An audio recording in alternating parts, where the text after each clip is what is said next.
Hello दोस्तों, स्वागत है आपका हमारी कहानियों के चैनल पर। आज की कहानी बेहद रोमांटिक और दिल को छू लेने वाली है, तो प्लीज़ अंत तक बने रहें। अगर आप नए हैं तो चैनल को सब्सक्राइब करें और वीडियो को लाइक करना ना भूलें। तो चलिए कहानी शुरू करते हैं। मेरा नाम राहुल है और मैं 30 साल का हूँ, जो नोएडा में रहता हूँ। और ये कहानी मेरी और मेरी सास माया जी की है। ये 2021 की बात है, जब कोरोना की दूसरी लहर ने पूरे देश को हिलाकर रख दिया था। मेरी पत्नी काव्या और मैं अपने छोटे से फ्लैट में खुशहाल ज़िंदगी जी रहे थे। हमारा रिश्ता हमेशा से ही बहुत रोमांटिक रहा है, लेकिन एक दिन हमारी ज़िंदगी में एक अनोखा मोड़ आया। एक दोपहर हम दोनों अपने बेडरूम में कुछ प्यार भरे पल बिता रहे थे। मैंने काव्या को अपनी बाहों में लिया हुआ था और हम पूरी तरह से अपने रोमांस में खोए हुए थे। तभी अचानक बेडरूम के दरवाजे पर मुझे एक साई सी आहट दिखी। मैंने पलटकर देखा तो माया जी वहाँ खड़ी थी। उनके चेहरे पर हल्की सी मुस्कान थी। मैं एकदम से रुक गया। मैंने मेन डोर लॉक किया, लेकिन माया जी के पास हमारे फ्लैट की एक चाबी थी। शायद उसी से वो अंदर आई थी। माया जी ने मुझे इशारे से कैरी ऑन कहा और बाहर चली गई। थोड़ी देर बाद उन्होंने फिर से डोरबेल बजाई। मैंने जल्दी से दरवाज़ा खोला। माया जी दरवाजे पर खड़ी थी। उनकी आंखों में शरारत भरी मुस्कान थी। मैंने काव्या को आवाज़ दी, काव्या, मम्मी जी आई है। काव्या जल्दी से तैयार होकर बाहर आई और दोनों माँ बेटी गले मिली। दोपहर के 3 बजे थे। काव्या ने पूछा, मम्मी चाय बनाऊं? माया जी ने हामी भरी। काव्या ने किचन में गई, लेकिन वहाँ दूध नहीं था। उसने कहा, राहुल, मैं दूध लेने जा रही हूँ, मुझे दुकान वाली दीदी से कुछ हिसाब भी करना है। यह कहकर वो बाहर चली गई। अब घर पर मैं और माया जी अकेले थे। मैं थोड़ा असहज महसूस कर रहा था, क्योंकि माया जी ने हमें उस हाल में देख लिया था। तभी वो बोली, सॉरी राहुल, मुझे अचानक ऐसे नहीं आना चाहिए था। मैंने कहा, कोई बात नहीं मम्मी जी, ये तो आपके ही घर के हैं। वो हल्के से मुस्कुराई और बोली, शर्माते मत, मैं काव्या से कुछ नहीं कहूँगी। उनकी बातों में एक अजीब सी गर्माजोशी थी, जो मुझे थोड़ा सा हैरान कर रही थी। थोड़ी देर बाद काव्या वापस आ गई और चाय बनाकर ले आई। उसने माया जी से पूछा, मम्मी आज अचानक कैसे? माया जी ने बताया कि वो कुछ प्रॉपर्टी बैंक के काम से आई थी। हाल ही में मेरे ससुर जी का देहांत हो गया था और उनके प्रॉपर्टी को माया जी के नाम पर ट्रांसफ़र करना था। मैं अगले दिन उनके साथ इन कामों के लिए जाना था। उस रात हमने साथ में डिनर किया। हमारे फ्लैट में सिर्फ 2 कमरे थे। माया जी गेस्ट रूम में सो गई और मैं और काव्या अपने कमरे में। लेकिन उस रात शायद माया जी को मौजूदगी की वजह से मैं और काव्या चुपचाप सो गए। अगले दिन सुबह पूरे देश में लॉकडाउन की घोषणा हो गई। हमारी सोसाइटी को भी सील कर दिया गया, क्योंकि कुछ कोरोना के केस मिले थे। माया जी अब हमारे साथ ही फंस गई थी। शुरुआती कुछ दिन तो जैसे तैसे कट गए, लेकिन धीरे धीरे घर में रहना बोरिंग सा होने लगा। मैं पूरे कपड़े पहनता, काव्या हल्के फुल्के कपड़े पहन लेती और माया जी हमेशा स्टाइलिश साड़ियों में रहती। लेकिन उनकी मौजूदगी में मैं काव्या के साथ पहले जैसा खुला हुआ महसूस नहीं कर पाता था। एक दिन जब माया जी बाथरूम में थी, मैंने काव्या को पीछे से गले लगाया। वो छटपटाकर बोली, राहुल, पागल हो गए हो क्या? मम्मी घर पर है। मैं थोड़ा नाराज़ होकर बालकनी में चला गया। मेरा मूड खराब था। काव्या समझ गई थी कि मैं उससे नाराज़ हूँ, लेकिन वो भी बेचारी क्या कर सकती थी। अगले दिन सुबह मैं नहाकर बाहर आया। मेरा एक शॉट नहीं मिल रहा था। मैंने काव्या को कई बार आवाज़ दी, लेकिन वो नहीं आई। मैं तौलिया लपेटकर बाहर आया और माया जी के सामने ही काव्या को गोद में उठाकर बेडरूम में ले गया।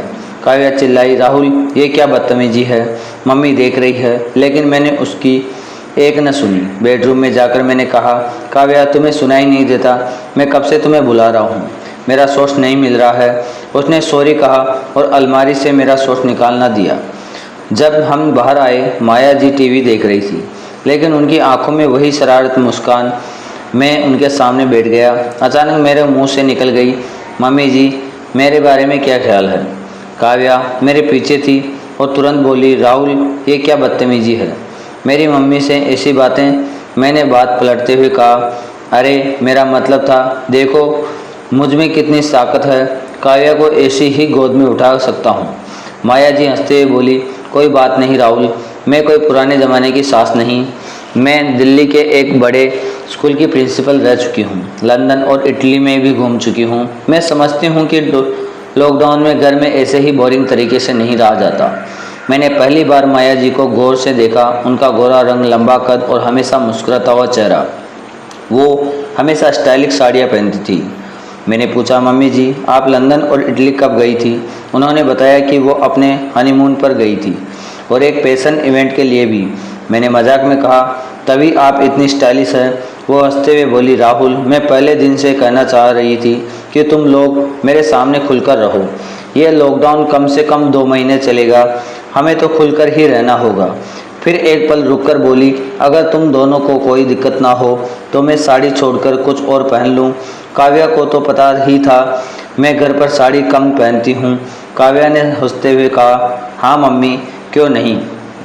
मैंने भी कहा, मुझे क्या दिक्कत हो सकती है। माया जी अंदर गई और जब बाहर आई तो मेरी आंखें खुली की खुली रह गई। उन्होंने एक टाइट फिटिंग टॉप और शॉर्ट स्कर्ट पहनी थी जो उनकी उम्र को बिल्कुल नहीं दर्शा रही थी। मैं हैरान था कि माया जी इस उम्र में भी इतनी बोल्ड और स्टाइलिश है। वो हमारे सामने खड़ी होकर बोली, अब रिलैक्स लग रहा है, साड़ी पहनकर थक गई थी। काव्या ने हंसते हुए कहा, मम्मी घर पर हमेशा ऐसे ही रहती है, किसी के आने पर ही साड़ी पहन लेती है। माया जी ने मुझे देखकर कहा, क्या हुआ राहुल, शौक हो गए? मैं कुछ बोल नहीं पाया। हमारी ज़िंदगी अब ऐसे ही चल रही थी। लेकिन एक दिन हमारी सोसाइटी में कोरोना टेस्टिंग के लिए टीम आई। टेस्ट के बाद पता चला कि काव्या कोरोना पॉजिटिव है।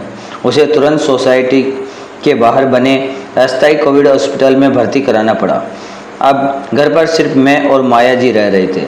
उस रात मैं बहुत परेशान था। माया जी मेरे लिए कॉफ़ी भी लेकर आई और बोली, राहुल परेशान मत हो, डॉक्टर ने कहा है कि काव्या को हल्के लक्षण, 14 दिन में वो वापस आ जाएगी। उनकी बातों ने मुझे थोड़ा सुकून दिया। रात को 9 बजे हमने डिनर किया। उसके बाद मैं हॉल में टीवी देखने लगा। माया जी एक पारदर्शी नाइटी पहनकर हॉल में आई और मेरे पास बैठ गई। उन्होंने रिमोट लिया और एक रोमांटिक मूवी लगा दी। मूवी में कुछ बोल्ड सीन आने लगे। काव्या की चिंता में मेरा मूड पहले ही खराब था, तो मैं चुपचाप उठकर अपने कमरे में चला गया और सो गया। उस जब मेरी आंखें खुली तो मैं हैरान रह गया। माया जी मेरे बेड पर मेरे बगल में सो रही थी। मैंने धीरे से उन्हें जगाया और पूछा, मम्मी जी आप यहाँ? वो मुस्कुराते हुए बोली, राहुल तुम रात भर नींद में काव्या काव्या चिल्ला रहे थे। तुम्हारी आवाज़ मेरे कमरे में आ रही थी। मैं तुम्हें इस हालत में अकेला नहीं छोड़ सकती थी। आखिर तुम मेरी बेटी के पति हो, तुम उसका इतना ख्याल रखते हो, तो उनकी गौर मौजूदगी में मैं तुम्हारा ख्याल क्यों न रखूं? ये मेरा फ़र्ज़ है। उनके चेहरे पर ममता और अपनापन साफ झलक रहा था। मैं उनकी बातों से भावुक हो गया। उस दिन हम दोनों काव्या से मिलने हॉस्पिटल गए। वहाँ से लौटकर हमने साथ में खाना खाया और पूरा दिन हंसी मजाक में बिताया। रात को माया जी फिर मेरे कमरे में मेरे साथ ही सोई। उनकी मौजूदगी मुझे सुकून दे रही थी। वो हर दिन मेरा ख्याल रखती, मेरे लिए खाना बनाती और मुझे हंसाने की कोशिश करती। 14 दिन बाद काव्या वापस आ गई। मैंने उसे सब कुछ बताया कि कैसे माया जी ने मेरा ख्याल रखा। काव्या ने यह सुनकर बहुत खुश हुई और अपनी माँ को गले लगाकर धन्यवाद देने लगी। लॉकडाउन के बाकी दिन हम तीनों खूब मस्ती की। बाद में काव्या के कहने पर हमने माया जी को हमारे साथ ही रखने के लिए बुला लिया, क्योंकि वो अपने घर में अकेली थी। आज हम तीनों एक साथ बहुत खुश रहते हैं। माया जी की स्टाइलिंग और उनके खुले विचारों ने हमारे घर को और भी रंगीन बना दिया। तो दोस्तों, ये थी हमारी रोमांटिक, दिल को छू लेने वाली कहानी। आपको ये कहानी कैसी लगी अपनी राय कमेंट में ज़रूर बताएं। अगर कहानी पसंद आई हो तो लाइक करें, शेयर करें और चैनल को सब्सक्राइब करना ना भूलें। धन्यवाद।